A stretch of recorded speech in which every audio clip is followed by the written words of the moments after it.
तर नमस्कार शेतकरी मित्रांनो, तुम्ही जर हरभऱ्याची पेरणी केली असेल तर त्यामध्ये आपण पहिली फवारणी कोणती करावी जेणेकरून आपल्या हरभऱ्याची वाढ चांगली होईल आणि त्यामध्ये कोणत्याही प्रकारचा रोगाचा प्रादुर्भाव होणार नाही। त्यामुळे शेतकरी मित्रांनो आपण पहिली फवारणी कोणती करावी त्याविषयी संपूर्ण माहिती जाणून घेणार आहोत।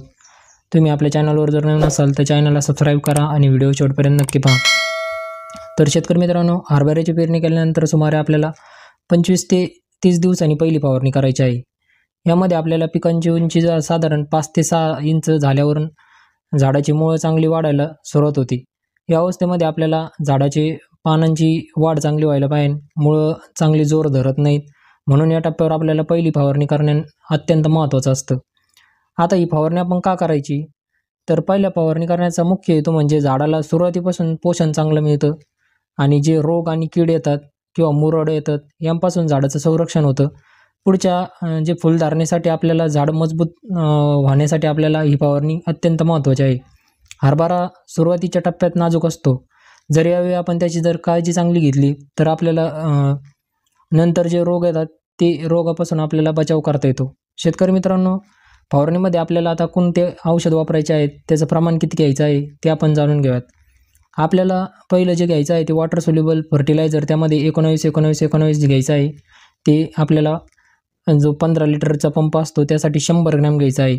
यामुळे काय होणार आहे, आपल्या झाडाला जे संतुलित अन्नद्रव्य आहे ते एकसारखे मिळणार आहेत। यामध्ये नायट्रोजन असन, फॉस्फरस असन, पोटॅश असन, हे आपल्या झाडाला एकसारखं मिळणार आहे। त्यामुळे झाडाचा रंग हिरवागार होणार आहे आणि वाढ झाडाची चांगली जोमाने होणार आहेत।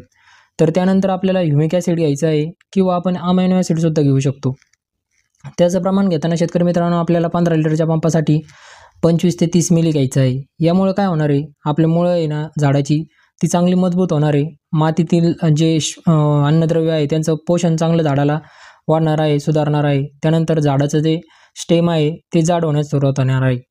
त्यानंतर शेतकरी मित्रांनो आपल्या ज्या हरभरा आहे त्यावर कोणत्याही रोगाचा प्रादुर्भाव होऊ नये त्यासाठी आपल्याला मँकोझेब घ्यायचा आहे। मँकोझेब घेताना आपल्याला त्याचं प्रमाण 15 लिटरच्या पंपासाठी आपल्याला 25 ग्रॅम घ्यायचं आहे। यामुळं मुरड असेल, करपा असेल किंवा पानावरील जे डाग पडतात या रोगापासून आपल्याला यापासून संरक्षण मिळणार आहे।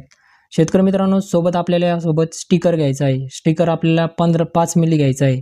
यामुळे काय होणार आहे, आपण जे फवारणीसाठी जे औषध वापरणार आहे ते पानावर चांगलं टिकून राहील आणि पाऊस जरी आला तरी ते धुवून जाणार नाही।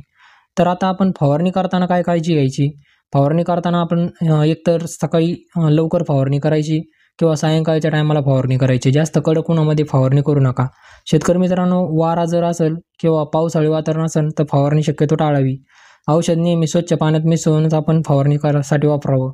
शेतकरी मित्रांनो, त्याचबरोबर फवारणीच्या आधी आपण व नंतर 4 ते 5 दिवस आपल्याला आपल्या हरभऱ्यावर दुसरं जे कोणतं रासायनिक आपण फवारणी करणार आहे ते काही शक्यतो करू नये। आता आपण जर आपल्या पिकावर इतर समजा रोग आपल्याला दिसत असेल, जर त्यामध्ये आपल्याला जर पिकावर पानं पिवळी जर आपली झालेली दिसत असेल हरभऱ्याची, तर आपण त्यासाठी फेरस सल्फेट घेऊ शकतो। त्याचं प्रमाण 25 ग्रॅम घेऊ शकतो। त्यानंतर त्यामध्ये आपण झिंक सल्फेट 25 ग्रॅम घेऊ शकतो। हे दोन्ही मिसळून आपण फवारणी करू शकतो जर आपल्या हरभऱ्याची पानं पिवळी पडलेली दिसत असेल तर। किंवा जर आपल्या मुळावर किंवा पानावर जर डाग दिसत असतील तर आपण त्यासाठी कॉपर ऑक्झिक्लोराइड 25 ग्रॅम प्रतिपंपासाठी वापरू शकतो। शेतकरी मित्रांनो, याचबरोबर आपल्याला दुसरी फवारणी जी आहे ती पहिल्या फवारणीनंतर 10 ते 15 दिवसांनी दुसरी फवारणी करायची आहे। त्यामध्ये आपल्याला 05234 वापरायचं आहे किंवा त्याचबरोबर आपण 13-045 पण वापरू शकतो। म्हणजे आपल्याला फॉस्फरसयुक्त जे खतं असतात, फॉस्फरस ज्यामध्ये असेल किंवा पोटॅश असेल जास्त असलेली जी वॉटर सोल्युबल फर्टिलायझर आहे ते फवारणीसाठी आपल्याला वापरायचं आहे, म्हणजे जेणेकरून आपली फुलधारणा चांगल्या प्रकारे होईल आणि जास्त प्रमाणात फुलधारणा होईल। तुम्हाला जर आपला आजचा व्हिडिओ जर आवडला असेल तर आपल्या व्हिडिओला लाईक करा, शेअर करा, आपल्या शेतकरी गट्टा यूट्यूब चॅनलला सबस्क्राईब करायला विसरू नका। धन्यवाद।